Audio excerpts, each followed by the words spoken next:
Barishal Sher-e-Bangla medical college হাসপাতালে লাশ আটকে টাকা দাবির অভিযোগ উঠেছে হাসপাতালের এক কর্মচারীর বিরুদ্ধে। এই ঘটনায় অভিযুক্ত ওই কর্মচারীকে গণধোলাই দিয়ে পুলিশের হাতে সোপর্দ করেছে নিহতের স্বজন সহ হাসপাতালে আসা রোগীর স্বজনরা।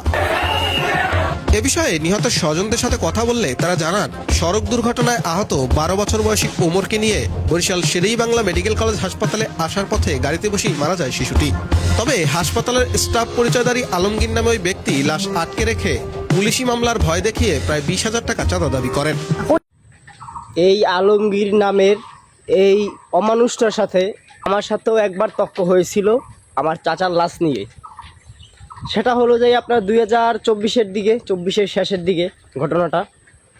আর আজকে যখন দেখলাম শের-ই-বাংলায় একই ঘটনা ঘটতেছে, তখন চিন্তা করলাম এই নিয়ে কথা বলা উচিত। বরিশাল শের-ই-বাংলা মেডিকেল কলেজ হাসপাতালে লাশ আটকে টাকা দাবির অভিযোগ উঠেছে হাসপাতালের এক কর্মচারীর বিরুদ্ধে। এই ঘটনায় অভিযুক্ত ওই কর্মচারীকে গণধোলাই দিয়ে পুলিশের হাতে সোপর্দ করেছে নিহতের স্বজন সহ হাসপাতালে আসা রোগীর স্বজনরা।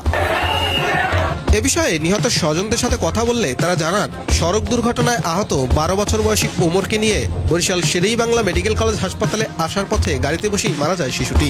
তবে হাসপাতালের স্টাফ পরিচয়ধারী আলমগীর নামে ওই ব্যক্তি লাশ আটকে রেখে পুলিশি মামলার ভয় দেখিয়ে প্রায় 20,000 টাকা চাঁদা দাবি করেন। উনি আইসে কাগজপত্র সব সৌটি করি তো যান, কয় কি কয়লা আমার দেবেন না, কয় থানায় কোনো অর্ডার আইন, এই কথা উনি বলছে। বলার পরে উনি এই গেটের বাইরে আইসে, গেটের বাইরে আইয়া উনি এখন চুপ করে বই দিচ্ছেন। আমি কয় কি চুপ করে বই দিচ্ছি, ওনারা আপনি ধরেন। এরপর ওনারা নেচে এবার কয় কি বাচ্চা দিমু দেওয়া লাগবে, 20,000 টাকা দেওয়া লাগবে। এখন উনি এবার কয় কি কয়লে আমার কাছে 10 টাকাও নাই, আমি গাড়ি বেড়াতে যাবো, আপনি আমার কাছে 20,000 টাকা দেন, আমি 20,000 টাকা কোথায় পাবো? আমার স্বামীর আমি খুঁজতে পাই না, যেতে দিয়ে গেছে হারেই খুঁজতে পাই না। এই ঘটনায় ভুক্তভোগী পরিবারটি টাকা দিতে না পারায় প্রায় 10 ঘন্টারও বেশি সময় ধরে লাশ আটকে রাখেন আলমগীর। পরে বিষয়টি হাসপাতালের অন্য রোগীর স্বজনদের কানে আসলে সকলে একত্রিত হয়ে প্রতিবাদ শুরু করেন। এ সময়ে আলমগীরকে গণধোলাই দিয়ে অবরুদ্ধ করে রাখেন হাসপাতালে আসা রোগীর স্বজনরা। পরে হাসপাতালের আনসার ও কোতোয়ালি মডেল থানা পুলিশ উপস্থিত হয়ে পরিস্থিতি নিয়ন্ত্রণে আনার চেষ্টা করেন। প্রায় 2 ঘন্টার চেষ্টায় অভিযুক্ত আলমগীরকে পুলিশি হেফাজতে নেওয়া হয়। এ সময়ে রোগীর স্বজনদের সাথেও অসদাচরণের অভিযোগ খুদ পুলিশের বিরুদ্ধে। সড়ক দুর্ঘটনায় প্রাণ হারানো শিশু ওমরের বাড়ি বরিশালের মুলাদী উপজেলায়। অনাকাঙ্ক্ষিতভাবে আমার চাচা যখন ইন্তেকাল করেন, তখন শের-ই-বাংলা মেডিকেলে নেওয়া হয় মর্গে।